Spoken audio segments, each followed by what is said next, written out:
o importante não é ser o primeiro nem o segundo, o importante é abrir portas. Então não importa o momento, uma hora ele vai chegar o seu momento e que você possa abrir portas para outras pessoas como você.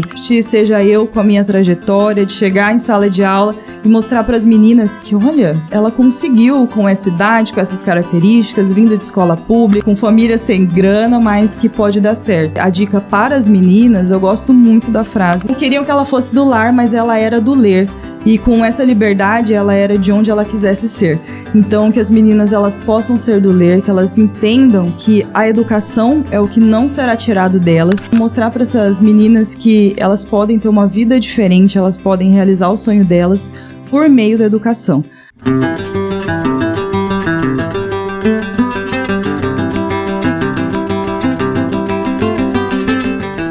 Estamos aqui hoje recebendo a minha querida amiga Mari. Muito obrigado, Mari. Eu que agradeço. Valeu, você é uma pessoa muito querida. Então, estou muito feliz de você estar aqui hoje, nesse 1º de maio, Dia do Trabalhador. E você aqui compartilhando o seu trabalho, a sua história aqui com a gente aqui. Valeu mesmo.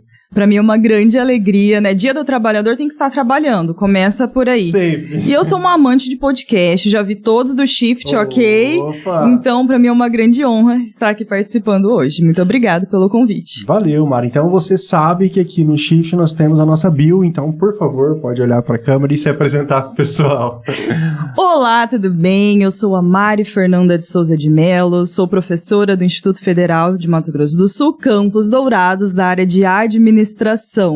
Sou virginiana, corintiana e gosto de tornar mais alegre os locais por onde eu passo. Então, seja na sala de aula, seja no desenvolvimento do meu trabalho, essa é a minha base. É isso aí. Ô Mari, onde você nasceu? Como que começou essa sua encarnação aqui na Terra? Eu sou campograndense. Isso, então nasci lá no dia 28 de agosto de 91, já vai entregando a idade. Olha. Difícil. Foi por lá. Como que começou essa trajetória na educação? Você começou a estudar em escola pública, escola particular? Como é que foi? Eu sou fruto da escola municipal, professor Licurgo de Oliveira Bastos. Olha. Fiz lá do pré à 8ª. Uhum. Sempre amei estudar, sempre fui uma boa aluna. Ai, tenho, né? Fazer o quê? Porém, é bom que os meus alunos nem escutem isso. Toda reunião de pais era um elogio para as notas e crítica para a conversa, né? É porque eu fazia as coisas rápido. Ai, que coisa! Eu fazia rápido, eu queria dialogar, ajudar esses colegas. Então, foi assim até a 8ª série. Daí meus pais percebendo essa facilidade, né, de vários estudos, eles falaram, vamos investir nessa menina. Uhum. Foram atrás de uma escola particular, o latino-americano, e falou pra mim, se você conseguir uma bolsa boa lá, você estuda lá. Fiz a prova, consegui 70%. Olha. E foi possível eu fazer o ensino médio no latino. Latino-americano, eu também cresci em Campo Grande. Latino-americano é coisa de rico ou CDF? Fino. Tanto que eu entrei lá no primeiro ano, né?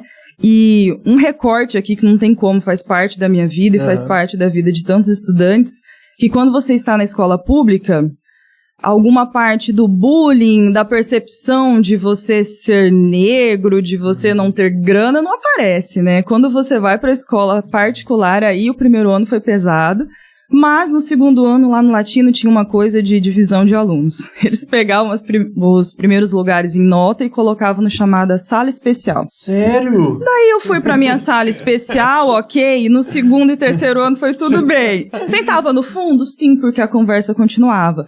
Porém, estava lá na sala especial. Que legal, que legal. Sala especial pra... Sala especial. Bom pra bullying também, né? CDF. Pra aluno CDF, olha só.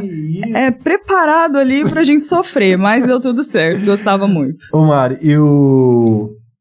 meu Deus, você nasceu em 91. Eu acho que foi em 92 ou 93 que eu tava fazendo o ensino fundamental ali. Meu Deus, quantos anos ele tem? E aí, eu lembro que tinha uma sala especial, mas era para alunos com deficiência. Você vê a diferença, né? Então, naquela época, o pessoal às vezes tinha alguma deficiência mental ou física, alguma coisa assim, eles ficavam numa sala, Eram separados. Tinham professores específicos para ajudarem aqueles alunos. Então, eles não enturmavam. Então, assim, a gente tinha aquele preconceito de uma criança ali, né? De ver uma sala com alunos especiais ali, que era chamado, né? Era muito... ainda bem que a educação melhorou e tá evoluindo, né? Nossa, porque é um passado muito recente para ter essa segregação, senhor. Não, era até um tipo de superação que a nossa educação passou aí, né? Bem interessante, assim. E você, então, por que você resolveu cursar administração? Então vamos lá, né? Terceiro ano, ensino médio. Você não queria ser médica? Deus me livre. Não, sempre fui muito focada no que eu queria. Tinha 3 opções, então administração, nutrição e psicologia. Olha só, que pessoa com foco. Sério? Nutrição, eu descobri que tinha que estudar o corpo humano. Falei, não, um corpo morto? Meu Deus, não quero, obrigada. Psicologia, falei, nossa, talvez vai ser muito problema dos outros, talvez já bastam os meus. E administração, eu sempre gostei muito de organizar coisas, muito nova, organizando retiro, coordenando grupos. Então, eu descobri que até na ADM tem um semestre de psicologia. Falei, olha eu juntando as coisas aí. Falei, é por aí que eu vou. E uma coisa interessante é que o pessoal julga muito quem faz ADM, né? É o curso de quem não sabe o que quer fazer, mas eu sabia, eu amo administração, sou administração por amor, tá? E gosto muito da minha escolha. Mas você queria ser administradora mesmo, né? E como é que foi o vestibular? A entrada na faculdade, assim, conta um pouquinho disso aí pra gente. Então, vamos lá. No terceiro ano, os professores estão sempre de olho nos alunos que se destacam de alguma forma, sim. E eu tenho sorte de sempre ter tido olhares carinhosos para mim, né? E nessa época o professor Andrezão, de Geografia, ele era dono de um cursinho, que hoje em dia algumas pessoas conhecem, é o Nota 10. E tava surgindo Nota 10 lá em Campo Grande, e ele me deu uma bolsa também pra fazer o cursinho de Geografia e História, porque na época o vestibular era por área, né? Não é igual o Enem. Sim. E fiz esse cursinho e falei, certeza, vou ser aprovada com certeza. Fiz o vestibular, não passei, falei, e agora? Ferrou pra mim já, né? E por sorte, né, muita dedicação e lágrimas, meus pais falaram, não, você vai entrar na faculdade no período correto. Então eu entrei na UCDB, em ADM, e lá começava muito cedo as aulas, meio de janeiro, fevereiro. Fiz um mês lá e recebi uma ligação que mudou minha vida. Nessa ligação falaram o seguinte, oi, tudo bem? Eu sou da UFMS. Eu falei, oi? Tô ligando para avisar que você tá aqui na lista, tá? De 5ª chamada. E se você gostaria de cursar ADM aqui, cursar ADM na UFMS, eu lembro, fingi costume. Claro, que dia que eu vou? Nossa, eu lembro que eu ajoelhei, chorei, gritei, obrigada, Deus. Era a chance que eu precisava pra dar sequência, né? Então, o que acontecia? ADM era um vestibular do meio do ano. Sim. E muita gente fazia treineiro pra direito. Então, a galera que ficava nos primeiros lugares queria direito. Então, não corri essa lista várias vezes e eu não sabia na época que existia lista, né? Hoje em dia no IF a gente vê essa dificuldade ainda. A galera não é chamada, não vai atrás. Eu não sabia que eu poderia ir atrás. Se não fosse essa ligação, por isso que eu vejo o quanto é importante ir atrás dos estudantes. Verdade. Porque essa ligação que me deu a oportunidade. Se tivesse sido publicado lá no site, teria passado. E aí você, então, teve aquele gostinho ali da UCDB. E aí partiu pra Federal, então. Sim. O meu mês na UCDB, eu me apaixonei pelas padarias. Meu Deus. Era tudo que tinha de marca na cidade tava lá dentro daquela universidade. Falava, ai, que mundo, né? Mas lá eu tava estudando à noite, chegava em casa não conseguia dormir. No outro dia minha mãe me acordava cedo, porque ela não me dava moleza, né? Olha, tá certo. Certíssima. E lá na Federal, foi um outro mundo. Primeiro, a gente não tinha cantina. Nossa. Saudades, né? Fui estudar de manhã. Eu pegava 3 ônibus pra chegar na Federal. Morava bem longe de lá, né? Lá pro DEA. Mas, assim, foi a mudança de chave, assim. Uma grande alegria pra essa mudança, pra ir pra Federal. Lá as aulas estavam começando em março, porque o ritmo da Federal é mais tranquilo, né? Pra esse início. E então consegui acompanhar lá. Consegui o meu grupinho de nerds, né? Parece que atrai. Atrai. E seguimos até hoje. A maioria desse grupinho, mestrado, doutorado e professor, né? Todo mundo mesmo. Mesma carreira aí. Exato. Que legal. E você ficou os 4 anos. E como é que foi esse balanço? Você queria ser administradora mesmo? Quando você se formou ali, falou, poxa, é isso aqui mesmo que eu queria, tô realizada. Então. Ou não? Ou não, né? Vamos pra nutrição. Acho que nutrição era uma opção. Eu encaro essa aula de anatomia. Bom, eu adorei, né? Eu lembro, eu tinha muita dificuldade na área de exatas. E porque a minha forma de entender as exatas é diferente, assim, eu sou muito boa em lógica e eu sabia resolver algumas contas, mas na minha cabeça. Entendi. Eu não conseguia seguir o passo a passo dos professores. Eu lembro que eu quase tive uma DP em, não sei se contabilidade ou cálculo, mas eu me dedicava muito à aula particular e fechei. Só que nesse período eu participei de iniciação científica, fui gostando da pesquisa, e ali ao final descobri que existia o mestrado, porque é uma coisa que aluno do IF, vamos falar sobre o IF, imagino, mas aluno do IF já sabe disso. Eu descobri na graduação, não sabia essa possibilidade. E falei, nossa, mestrado, legal, né? E durante o curso eu fazia estágio em uma agência de turismo, fiz estágio também no Ministério Público. E no Ministério a gente não trabalha muito com administração, né? É mais assim, vira o papel, carimba. Sim. É ótimo também, ok, fiz boas relações, adoro a galera de lá até hoje. Mas lá na agência eu já vi um pouco mais como era trabalhar na área como administradora, só que eu gostava muito de estudar. E quando eu vi a chance de juntar ali, sair da graduação, já fiz a prova para o mestrado, já fui aprovada, e como a gente teve greve na graduação, aí federal, eu finalizei a graduação em março, e março também começava o mestrado, então já emendei uma coisa na outra. Que legal! E continuei esse estágio que eu fazia na agência. Que legal, que bacana. Então, assim, você verticalizou mesmo, não deu nem tempo de respirar. Sim, não respirei, não tive férias e fui para o mestrado. Que legal. E você fez o mestrado na própria UFMS, né? Sim. Sustentabilidade de organizações do setor sucroalcooleiro de Mato Grosso do Sul. Sim, não gosto desse título. Por que você foi por essa área? Vamos lá, né? No mestrado, querendo ou não, a gente segue a área que os orientadores querem. Não tem muita opção, a gente não tem não. Então, já tem ali os projetos acontecendo.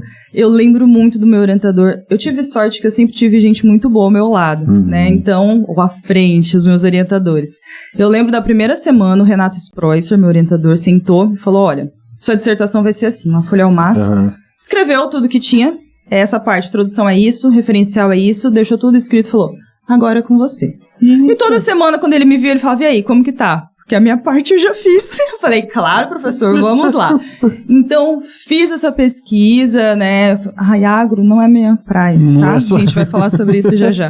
Mas era o que tinha lá em... O mestrado na UFMS, ele é em agronegócio. Então, a gente tem que ir para essa área. Sim. Eu falo que eu não gosto do título porque eu tinha um outro título mais bonito. Na hora da banca, da defesa, uma das mulheres da banca falaram para eu trocar. Obrigada, professor. E eu não queria, eu estava me defendendo. Chamava defesa, eu estava me defendendo. Sim. E o meu orientador falou o seguinte: muda. Quietinho. Então, Mari, você vai mudar, minha querida. Porque você tem que sair daqui. Tá bom? Daí eu mudei e foi isso. Mas foi interessante. E ele sempre falava o seguinte, que o mestrado é um momento de você saber fazer pesquisa com início, meio e fim. Então, a gente não ia descobrir a cura para o câncer, né? Então... E essa base de orientação é o que eu levo hoje em dia para os meus orientandos. Esse passo a passo, estar próximo e mostrar como funciona para não ser algo traumático, né? Sim. Muita gente tem trauma de mestrado. É engraçado porque, tipo, várias pessoas que a gente conversa aqui, eles falam na mesma linha, que o mestrado é uma base muito boa para você aprender a escrever ali, né? Exato. Quer fazer o trabalho da vida, vai pro doutorado ali, que você tem a sua oportunidade ali de você... Ou não, né? Ou não. Mas, então assim, o balanço do seu mestrado ali, o que você lembra dele ali? E você terminou em 2015, né, Mari? Nossa, tem um tempinho, né? Meu Deus.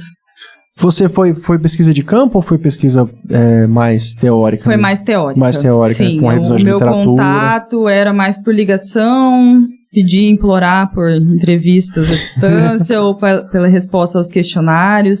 porque eu sempre estudei sustentabilidade. Eu acho interessante que desde lá no ensino fundamental teve essa Rio Mais 10. Sim. E eu fui uma das estudantes escolhidas para participar em um evento nisso. Eu falava, ali já era o meu pezinho na sustentabilidade. Então, muito legal. E eu segui isso, o meu TCC foi sobre isso, mas foi na parte mais da carne. E daí fui para o setor sucro-alcooleiro. E então, eu lembro de entender como esses setores estavam entendendo a sustentabilidade. E às vezes a gente se assusta com as mudanças climáticas de hoje em dia. Eu falo, gente, não sou tão velha assim, mas estudava isso há mais de 10 anos e pouca coisa mudou, né? Porque a visão do capitalismo, de cada vez mais dinheiro, e não, desmatar mais um pouquinho aqui não tem problema, a gente já sabia que daria problema há muito tempo, desde lá do mestrado, graduação, há muito tempo atrás, e é uma tristeza mesmo que eu carrego ao ver que a gente já sabia desses problemas, as empresas já fazendo greenwashing, se pintando de verde para falar que era sustentável, mas que a gente vai ver a prática, de fato, não é bem assim. Eu lembro que tem um vice-presidente dos Estados Unidos, que ele chegou a ser candidato, acho que Al Gore, acho que sim. Que ele tinha essa bandeira, falava muito disso, né? Isso nos anos 2000, lá, faz hora, hein, Mari? Eita! E ele já alertava muito para essa questão, né? Do aquecimento global, sustentabilidade e tal. E eu lembro desse período também ser colocado, sustentabilidade, você tem que separar o seu lixo, você tem que tomar banho mais rápido, isso. Você tem que gastar menos na hora de lavar a louça. E eu falo, não, é isso, né? E conforme a gente vai estudando mais, nós vemos que, nossa, a gente é um pinguinho. O que essas indústrias fazem, o que um setor sucroalcooleiro faz, né? De gasto de água, de geração de lixo, e você fica, meu Deus, e tá tudo bem, né? Sim. É difícil. Ô Mari, partindo então do mestrado, você foi fazer doutorado na USP. Olha, meu Deus, a favela venceu. Né? Quem diria, hein, Marizona? Como é que foi esse percurso aí? Você terminou o mestrado e já engatou um doutorado também. Sem férias também. Sem férias também. Essa gosta de estudar, né? Bom, eu lembro da minha defesa de mestrado. Minha família sempre muito unida, sempre minha mãe, meu pai e meu irmão juntinhos. E o meu orientador bateu nas costas do meu pai e falou assim, essa aqui não vai ficar aqui não, tá? E eu falava, gente, que loucura. Eu vejo que ele profetizou, né? E nos últimos 6 meses do mestrado, tinha um projeto chamado Projeto Casadinho, que era uma parceria da UFMS com a USP, onde 2 estudantes da UFMS eram escolhidos para ir para a USP, e quem quisesse vir de lá, viria, mas ninguém queria vir para Campo Grande. Não sei por quê, Mato Grosso do Sul é ótimo. E eu e o meu marido, não sei se ele vai aparecer aqui no Shift em algum momento, professor Willerson, acho que sim. Nós fomos escolhidos para fazer 6 meses lá na USP, lá na FEA, que é a Faculdade de Economia e Administração. E aí eu falei, gente, eu tô na USP, que legal. Nós nos casamos e fomos pra lá com um palio cheio de coisas e um sonho. E chegando lá, né, 6 meses de estudo, tudo muito lindo, eu sempre a única negra da sala, cada nova turma que iniciava, eu lembro de ligar pra minha mãe e mandar uma mensagem, só eu aqui de novo. E ela, vai que é tu, arrasa, né? E foi indo esse processo, estudar na fé é muito interessante, que a gente aprende a se vestir como administrador, que é muito diferente. Depois eu fui estudar na engenharia, os administradores se acham um pouco, sabe? E eu não gostava disso, mas tudo bem. E lá, eu falei assim, nossa, existe a possibilidade do doutorado. Eu fui sempre descobrindo as coisas. Quando eu descobri essa possibilidade, falei, vou seguir na administração. Só que tinha alguns pontos, né? Para a FEA, era muito difícil ter bolsa. E galera, sem bolsa não dá. Não tinha como papai e mamãe bancar nada, né? Então, eu descobri em conversas ali na sala de aula, então, as oportunidades vão nos gerando essas redes que vão nos dando informação. A gente não parte do mesmo lugar. É muito diferente. Verdade. E daí eu descobri que no bloco ao lado, né, tinha a engenharia de produção, que ia ter processo seletivo, e lá talvez seria mais fácil eu conseguir uma bolsa. Eu falei, é pra lá que eu vou. Nesse processo, eu prestei a prova do doutorado para a UFSCar, que é a Federal de São Carlos, para a UNB, que é de Brasília, e para a USP. Fomos aprovados nos 3, né? E pudemos escolher. Acho que, né? Acho que o USP tá bom. Daí, o USP deu certo. Outra coisa curiosa, né, quando se fala... Eu fiz o recorte de raça, mas também tem o recorte de ser mulher. Porque na minha entrevista, lá do momento do doutorado, como sabiam que estava eu e meu marido prestando, as perguntas eram basicamente, não era do projeto, era, e se ele passar e você não? E se você passar e ele não? E se um for para um... Então, assim, tá, né? E o meu projeto, eu estudei e tal. E a minha vida? Oi, tudo bem, Mário, aqui. Então, é curioso isso, né? Sim. E quando a gente fala que a gente não escolhe muito o que vai estudar, eu tinha que seguir uma linha que eu já vinha mostrando academicamente que eu sabia, que era do agro. Eu não queria continuar no agro, mas lá eu encontrei uma professora, que era campograndense, professora Roberta, maravilhosa, minha orientadora. Eu fui a primeira orientanda dela e ela estudava o agro. Então ela gostou muito do meu projeto que eu fiz, acho que na área do café, algo assim. E beleza. E daí você deve estar pensando, tá, mas a sua tese não tem nada a ver com isso. Nos primeiros meses, né, eu ficava, agro de novo, com todo respeito ao agro é pop. Porém, eu não gostava. E eu fui chamada para fazer parte de um projeto com o professor Fleury. Era um dos professores que na graduação eu lia. Então, ir para a USP é muito interessante por isso, né, que você começa ser amiga de quem você lia e tinha como referência, né, muito interessante. E eu fui chamada para fazer parte de um projeto que era parceria com a Universidade de Manchester com a USP. Chamado Rising Powers and Labor Standards, que era para analisar aqui no Brasil as leis trabalhistas e tudo mais. Nesse projeto, era para analisar as multinacionais brasileiras. Agora o pulo do gato. Fui chamada, estava me sentindo muito honrada em fazer parte desse projeto. Até que eu tomei coragem e falei para minha orientadora, então, aproveitando que eu já estou nesse projeto, eu não poderia trocar o tema da minha tese? Pode. Falei, era só ter pedido. Não sabia. E fui para as multinacionais, então não tive que ir a campo. Eu sou fresca, sabe? Eu não gosto de pisar na grama. Mas fui visitar a Natura, Ambev. Então tive a Braskem, tive a oportunidade de conhecer várias multinacionais brasileiras por meio desse projeto. Que legal. Tese. E saiu esse título aqui: A relação entre responsabilidade social corporativa, modo de governança e competitividade. Um estudo das multinacionais brasileiras. Exatamente. E o que foi? Qual foi o resultado ali do seu trabalho que você tirou e falou assim, poxa... Eu comecei a observar as formas como as grandes empresas brasileiras, né, elas trabalhavam a sustentabilidade. Então, está relacionado a responsabilidade social corporativa e sustentabilidade. Em alguns locais, eles são termos intercambiáveis. E a gente percebia, assim, que empresas como Natura, que tem isso ali na missão mesmo, ela já internaliza, então é um modo de governança, internaliza essa forma de fazer a sustentabilidade. Dentro dela, ela já tem as ações, ela cuida dessas ações, porque é muito mais fácil você terceirizar. Então, eu pago para uma ONG lá fazer o trabalho e colocar o nome de uma marca. Não vou falar nenhuma marca para você não perder patrocínio aqui, tá? Fique à vontade. Mas outras empresas, elas já fazem parcerias para conseguir trabalhar melhor com a parte da responsabilidade social corporativa. Eu lembro de ir na Ambev e eles terem parcerias com ONGs que trabalhavam com jovens para os jovens beberem menos, sabe? Porque tem esse problema que eles vendem um produto que é totalmente nocivo e a responsabilidade social deles. E como eles vão trabalhar isso no carnaval, em diversos momentos. Entendi, que bacana, que bacana. E ô Mari, como que foi... Pô, eu terminei o doutorado ali, né? Nesse período ali, surgiu o Instituto Federal. Surgiu a prova do Instituto Federal. Por que você decidiu entrar fazer a prova do Instituto Federal? Você já sabia o que era?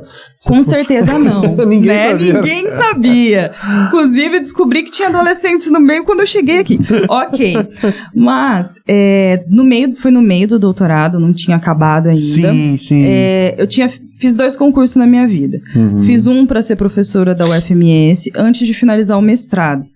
Fiquei em segundo porque eu não tinha o mestrado, então não tinha pontuação do mestrado. O que é uma grande alegria, porque eu vejo que o IF é a minha praia, né? Então, e não teria ido para o doutorado também. Sim. Então, segui meus estudos, tranquilo, e vim fazer o do IF. Do IF eu fiquei em segundo também. O primeiro colocado desistiu, então eu pude escolher. Olha. Mário, você quer ir para Três Lagoas, Dourados ou Naviraí? Deixa eu escolher. Na época eu ainda estava cursando lá em São Paulo, eu ficava, nossa, será que eu tenho que escolher Três Lagoas para ficar mais fácil de viajar? Né? Que bom que eu não pensei isso, porque eu ia acabar rápido, né? Por que eu queria morar lá? Então, vim para Dourados, que era mais perto ali de Campo Grande, que é onde está a minha mãe, meu irmão, boa parte da minha família. Não sabia o que era o IF, mas gostei muito, né? Cheguei aqui com 26 anos, já quase doutora ali. E lembro que eu tinha que entrar em sala de aula, eu tava na parte superior ali do bloco A falando, meu Deus, o que eu vou fazer? Eu vou encarar uma sala cheia de moleque. E porque assim, eu sempre falo que não importa se são crianças, adolescentes ou depois dei aula na pós. E eu quero me preparar igual. Claro. É muito respeito pelo que eu faço, eu amo o que eu faço e eu treino muito, né? E aquela vergonha, assim, eu tenho vergonha de falar em público, acredite, já paguei 2 cursos de oratória, então por isso estou um pouco melhor. Ninguém acredita, não adianta. Mas eu me lembro de estar lá em cima e ter até a professora Elisete, eu abri pra ela e falar, né, que eu tava muito nervosa, que eu ia entrar em sala de aula. E ela me acalmar, dar orientações, que ia dar tudo certo, e de fato deu, né, por conta dessa preparação mesmo. Eu falo pros alunos, você vem apresentar um trabalho, tem gente que tem o dom da enrolatória, eu falo, né? De ir lá, né? Mas tem gente que não. É verdade. Então tem que treinar. Tem que se dedicar e fazer com afinco. E logo fui chamada no IF para coordenação do ProEja, né? O EGPT. E eu fiquei, meu Deus. E você participou da implantação do ProEja, né? Participei da escrita do projeto muito interessante. Então, nesse meio tempo, finalizando ainda a disciplina do doutorado. E um dos episódios aqui do Shift que eu vi, o primeiro, o Carlos falando que ele viajava, né? Eu lembro de dar aula até o final da tarde, pegar o carro, ir para São Paulo, parece assim, né? Ir para São Paulo, viajou a noite toda. De carro? De carro, eu e o Willerson. Fomos lá, eu tinha prova pra fazer, fiz essa prova, voltava pra trabalhar. Então, assim, essas coisas acontecem e vale a pena pra fechar, né? E é isso, participei da implantação, depois coordenei o ProEja, que, nossa, foi um projeto muito querido no meu coração. E nessa época, não lembro muito bem das datas, mas tinha ali um período onde eu poderia escolher ficar coordenando a especialização em gestão de organizações ou o ProEja. Foi muito difícil essa decisão, porque às vezes a gente fica, né?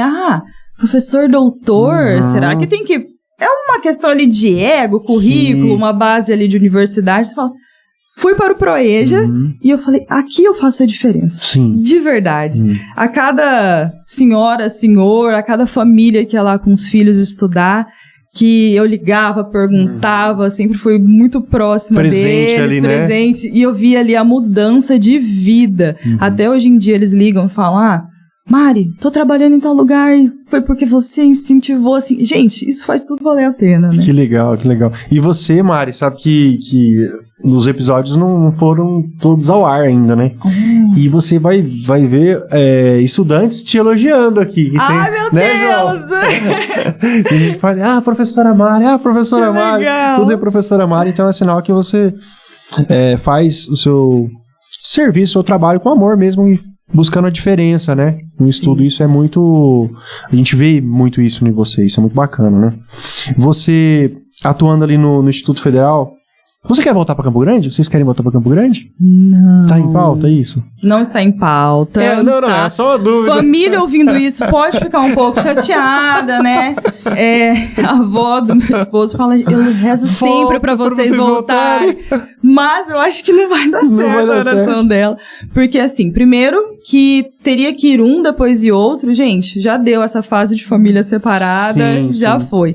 temos nossa casa aqui, temos os nossos amigos, então estamos muito bem estruturados, tá tudo certo. E é pertinho, né? É pertinho. Diz que de uma parte da família a gente tem que ficar não tão perto pra vir de chinelo e não tão longe, né? Então assim, aqui tá tranquilo. Eu cresci em Campo Grande também, né? E aí o pessoal fala, você quer voltar pra Campo Grande? Eu falo assim, voltar pra onde? Eu amo CG. Cara, eu gosto, assim, mas assim, Dourados nos dá uma qualidade de vida muito boa, né? Toda vez que eu vou pra Campo Grande, eu vejo aquele trânsito e falo, meu Deus do céu, 40, 50 minutos pra chegar em um lugar, cansa, né? Mas aqui em Dourados a gente estabeleceu essas boas relações e eu também não quero sair mais daqui não, eu quero ficar por aqui. Mari, e quais os projetos que você desenvolve lá no Instituto que você fala assim, poxa, isso aqui é bacana, trabalhar com os adolescentes, com o público jovem, né? Acho que trabalhar quanto mais a gente trabalha com gente mais jovem, a gente fica mais jovem ainda, né? Eu adoro, né? Porque legal, eu tenho essa juventude em mim. Por falar, né, lá no início, nossa, não imaginava que ia ter a molecada. Gente, depois que eu descobri, senti... Eu lembro que nessa primeira turma que eu estava morrendo de vergonha de entrar, logo nas primeiras semanas eu ganhei uma paródia de presente. Sério? Falando sobre as minhas aulas, de onde eu vim, porque é muito nova já, né, fazendo doutorado. Eu falei, isso é inspiração também, mostrar para as meninas que elas podem. Então, a partir daí eu vi que é a juventude mesmo. Sim. Então, alguns projetos, vamos lá, eu lembro do Simplificar, que foi um projeto que eu fiz para ajudar os estudantes que tinham alguma vergonha, alguma dificuldade de falar em público, para fazer isso. Porque ninguém acredita, mas eu sei das coisas que eu já passei, né? De fazer a apresentação em público e não saber... Quando eu acabava, eu não sabia nada do que eu falei. De tão nervosa que eu ficava, minha cabeça... Pá! E quando eu estava falando, eu falava, eu vou desmaiar. Na minha cabeça, a qualquer momento eu ia desmaiar. E eu nunca desmaiei, graças a Deus, mas eu sabia que era muito sofrido. Então, alguns encontros desse projeto Simplificar foi muito interessante.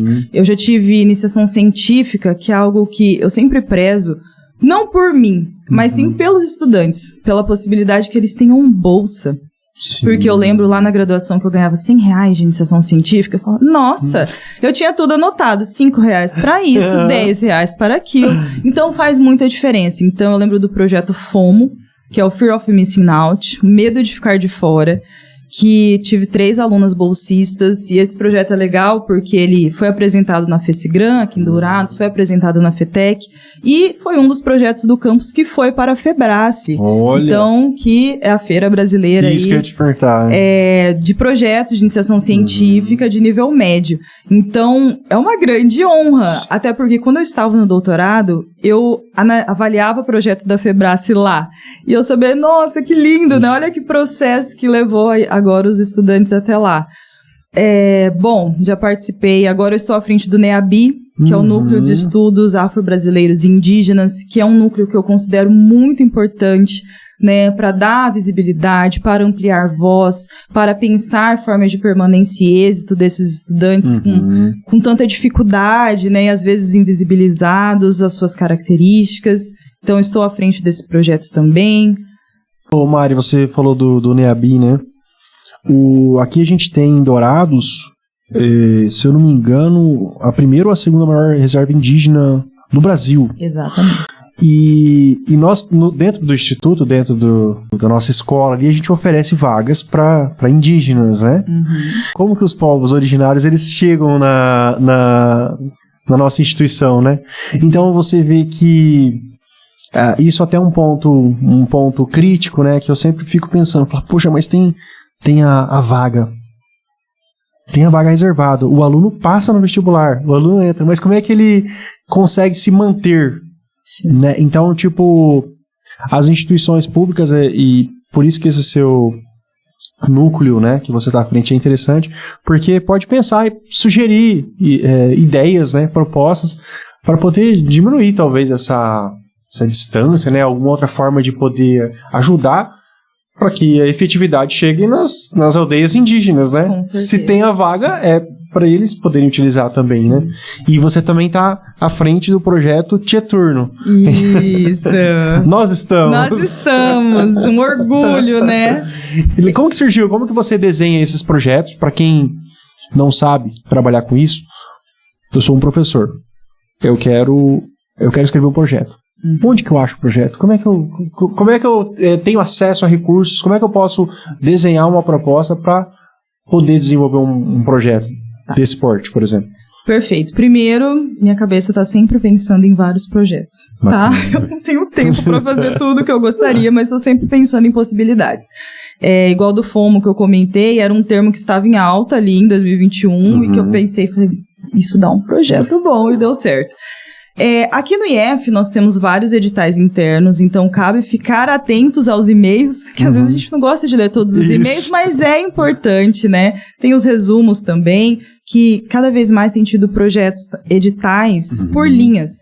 Então, para mulheres na pesquisa, para pesquisadores negros, de iniciação científica de forma mais ampla. Então, essas possibilidades, elas estão aí, seja de evento, para quem não quer fazer algo mais de pesquisa, mas não apenas dentro do IF. Nós temos vários outros campos de possibilidade, por exemplo, a Fundect, que é a Fundação de Mato Grosso do Sul, para essa parte da pesquisa. Então, você entra no site e fica atento. Às vezes a informação ela não chega, você tem que colocar lá as possibilidades, né?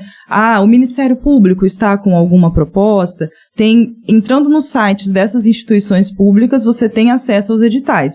Mas eles não vão chegar de mão beijada para você. Você tem que ir cavucando, procurando. E tem vários assuntos dentro deles. E daí cabe dar um match entre o que você pesquisa, o que você se interessa com o que está proposto lá. E ver se de fato é o que o público-alvo do projeto precisa. Entendi. Porque às vezes eu posso falar, eu quero fazer uma ideia muito glamurosa para os povos indígenas de Dourados, porque tem uma chamada aqui e tem um dinheiro. O que aconteceu no Cheturno, por exemplo? Eu vi a possibilidade, tive a vontade de fazer o podcast, considerando o espaço que nós temos lá no IF, e fiquei muito receosa, porque eu sou negra, não sou indígena, e sei muito pouco, mas falei, é uma possibilidade de aprender. Sim. E se o meu medo me travar e eu nem escrever, significa eles perdem também a oportunidade de participar. Ok, posto isso, fui atrás de quem poderia me falar, são os indígenas. Então, lembrei de uma ex-aluna nossa, Gabriela Vito, lá do IF, vi que ela tinha já iniciado um podcast, então conversei com ela se era interessante, o que ela achava, pontos positivos, negativos.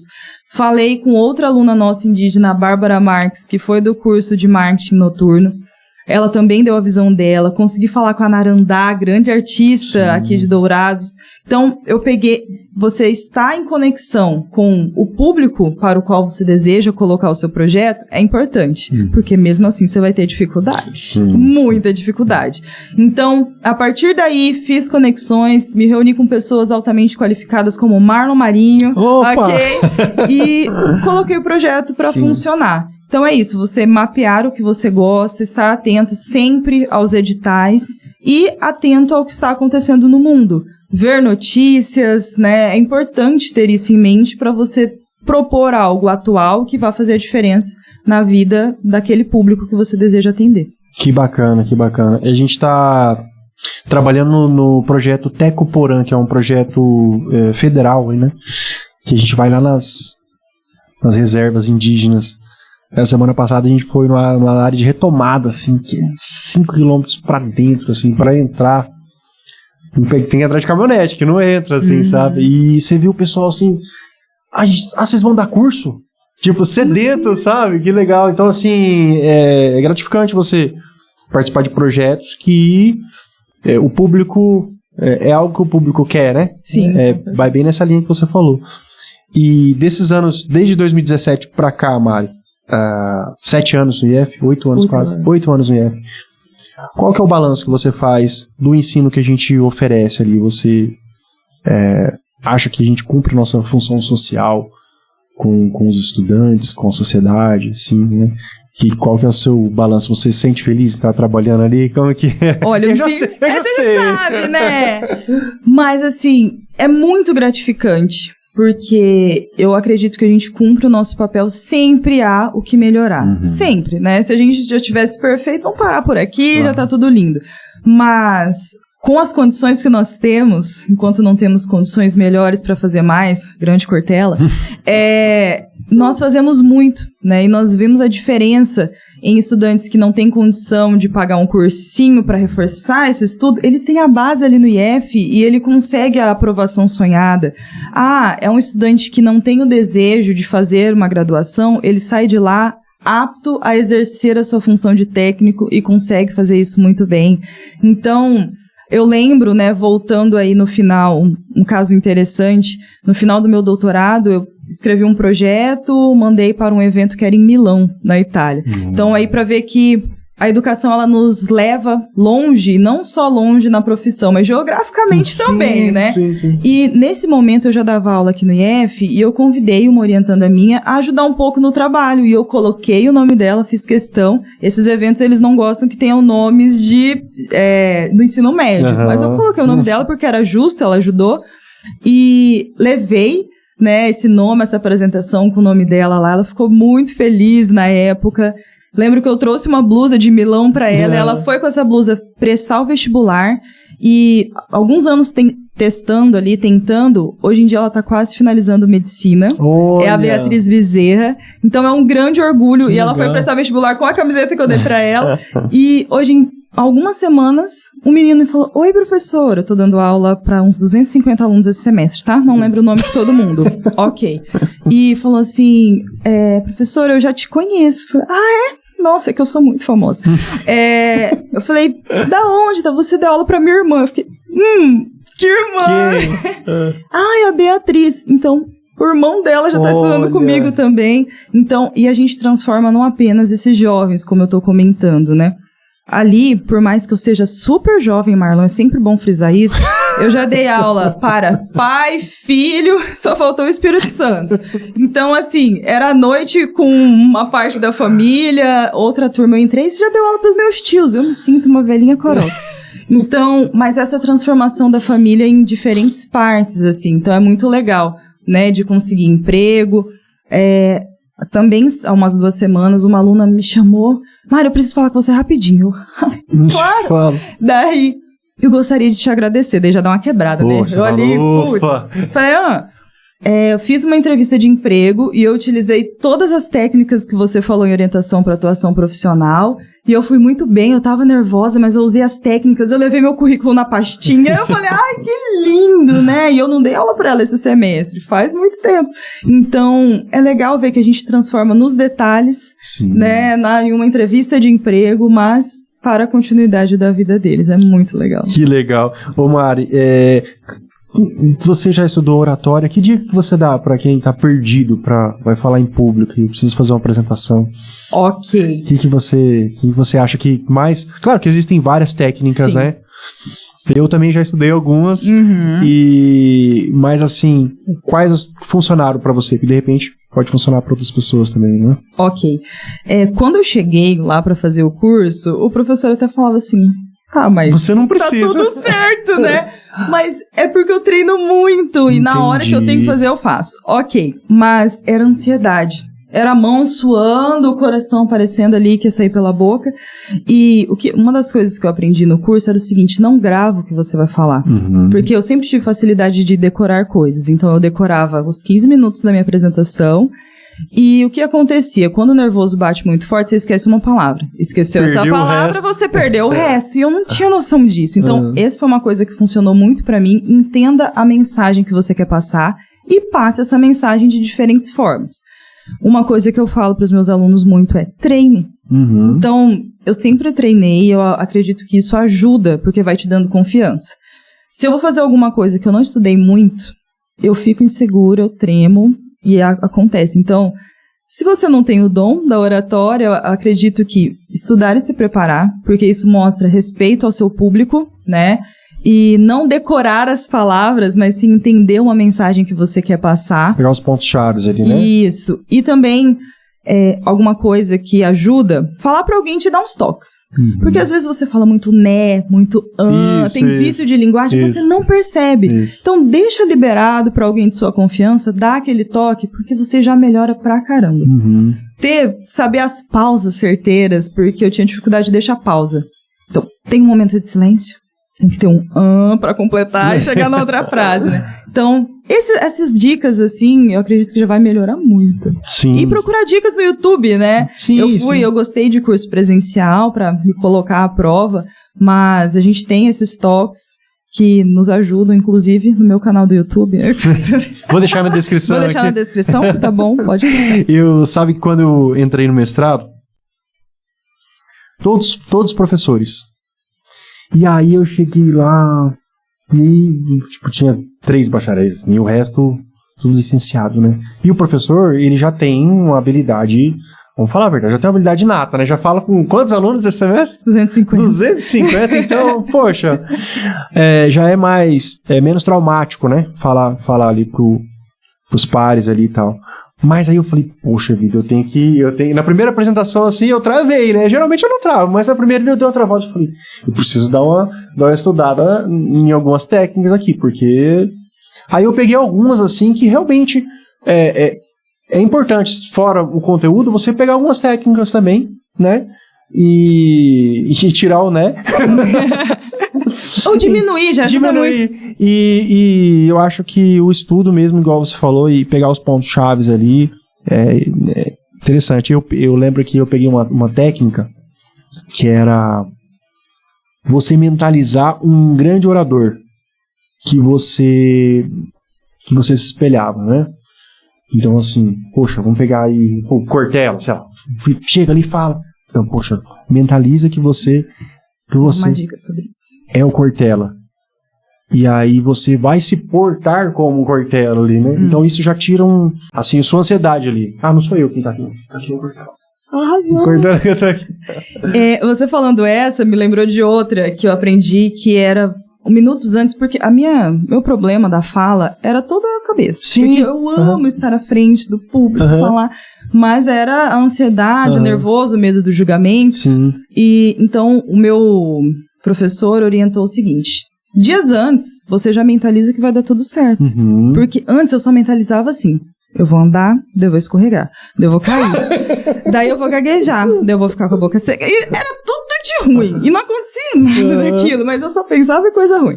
Então, pensar nessas coisas boas. E você falou de mentalizar um grande orador.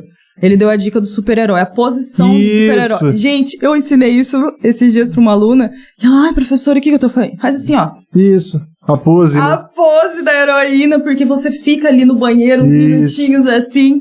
O seu corpo entende e fala, nossa, essa aí é poderosa. E daí ele manda sinapses ali, recados pro seu cérebro de que vai dar tudo certo e que você vai dar conta daquilo. Outra que eu vi também, a gente fazer uma atividade física horas antes da apresentação. Uma corrida, uma caminhada de alta intensidade para você suar bastante. E aí você libera aquela adrenalina. E não tomar cafeína, nem coca, nem nada que... Não comer chocolate. Comer chocolate, nada que acelere muito o seu metabolismo. Para você chegar ali, tipo, tranquilo, sossegado, né? E você conseguir fazer a sua apresentação de maneira mais tranquila, né? E por falar em tranquilidade, quando fala de ansiedade, a respiração quadrática funciona muito para mim. Então, vou ter algum momento ali, tô muito tensa... Quietinha, respirar contando até 4, segurar até 4, soltar. Então, parece tão bobo, né? Mas funciona demais, eu uso sempre. Você comentou sobre entrar na sala e ter um monte de professor lá, né? Imagina a Marimelo entrando ali no auge dos seus 27 anos, em uma sala cheia de engenheiros, porque diz que essa galera... Não fala nada não disse nada. Que veio fazer especialização no IFMS e você é a professora. Olha. Não tem como. A maioria homens. Você é muito jovem, por mais que você tenha a formação acadêmica. Sim. E assim, é difícil, é muito difícil. E parece jovem, né, Mari? Você também parece ser jovem, né? E sou jovem, né? Daí... Então, é muito difícil, é aquele preparo, e eu tinha que levar com eles a noite toda, né? Não eram 2 horas, 1h30. Então, eu lembro quanto era difícil esse processo, até que um dia no intervalo, por motivo algum, veio um desses estudantes, e eu não quis pesquisar quem eles eram pra não me apavorar mais. Claro. E me elogiou, falou assim, olha, sua aula é muito boa, viu? Muito organizada e tal, obrigada. E daí a cabeça já fica, né? Por que ele falou isso? Será que ele tá vendo que eu tô com medo? Ai, meu Deus, é meio doido. E daí, fui ver, gente, é o Jorge Wilson Cortez, acho que é esse o nome dele, ele é coordenador da UFGD, de um monte de curso. Olha. Meu Deus, se eu soubesse, aí que eu ia ter um treco mesmo, né? Mas é isso, talvez também ter a sua coragem, elogiar outras pessoas para que esse elogio também chegue até você, porque todo mundo tá ali querendo que dê certo. Se eles estavam ali para estudar, para me ouvir, então eles queriam que eu falasse algo interessante, Sim. Eles não estão torcendo para eu tropeçar. Sim. Então é interessante pensar sobre isso também. Bacana. Mari, conversa boa, mas passa rápido, hein? Ah, meu Deus, já? Vai, gente, marca um segundo episódio mais pra frente. Combinado, então. Eu queria que você deixasse aí as suas considerações finais, ou falar o que você, as suas impressões, deixar uma mensagem, deixar um recado, fala o que você quiser, e muito obrigado pela sua presença aqui nesse feriadão. Foi muito legal. Você é uma presença que a gente estava aguardando muito aqui, né, João?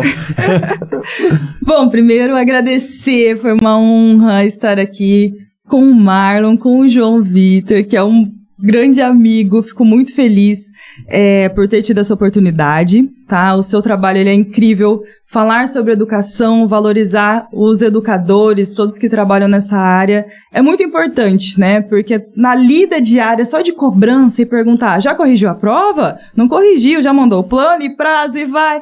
Ter esse reconhecimento, essa abertura para falar um pouco sobre a carreira, para que os estudantes possam nos conhecer também, além daqueles minutinhos em sala de aula, é muito importante. Então, agradecer esse espaço. E eu gosto sempre de citar frases, né? Tem uma delas que fala assim, o importante não é ser o primeiro nem o segundo, o importante é abrir portas, da Conceição Evaristo. Então, vocês viram que eu fui aprovada de 5ª chamada, então não importa o momento, uma hora ele vai chegar o seu momento e que você possa abrir portas para outras pessoas como você. Então, seja você no shift, seja eu com a minha trajetória de chegar em sala de aula e mostrar para as meninas que, olha, ela conseguiu com essa idade, com essas características, vindo de escola pública, com família sem grana, mas que pode dar certo. E complementando a conversa, né, e a dica para as meninas, eu gosto muito da frase que fala o seguinte, queriam que ela fosse do lar. Minha mãe queria muito que eu fosse do lar, ela queria que eu soubesse cortar frango, e eu falo, eu vou comprar frangos picados, ok? Então, queriam que ela fosse do lar, mas ela era do ler. E com essa liberdade, ela era de onde ela quisesse ser. Então, que as meninas, elas possam ser do ler, que elas entendam que a educação é o que não será tirado delas. É importante para os meninos também, mas a galera aqui, né, mostrar para essas meninas que elas podem ter uma vida diferente, elas podem realizar o sonho delas por meio da educação. A educação, ela me trouxe no lugar que eu nunca imaginei, mas que eu idealizava. Eu estava pensando ontem, né, do podcast, lembrei de algumas agendas que eu tinha lá no ensino fundamental, eu adorava ter agenda. Nas primeiras páginas da agenda, estava lá um sonho. E eu sempre colocava que eu queria ter uma casa, um carro e um trabalho que desse para me manter e viajar. Olha só, graças a Deus e toda a dedicação, consegui tudo isso e muito mais. Então, você ter um propósito, pensar onde você quer chegar e lutar por ele, né? Porque não vai ser fácil, né? Tem gente que tem maior facilidade para estudar, para ser aprovado, mas outros têm que se dedicar pra caramba e é totalmente válido, porque quando você chega no seu objetivo, você fala, nossa, é aqui que eu sonhei e só gratidão. Então, muito obrigada. Manda um beijo pro Max. Beijo, Max! Lindo da mamãe! Tchau, gente. Valeu. Tchau, tchau.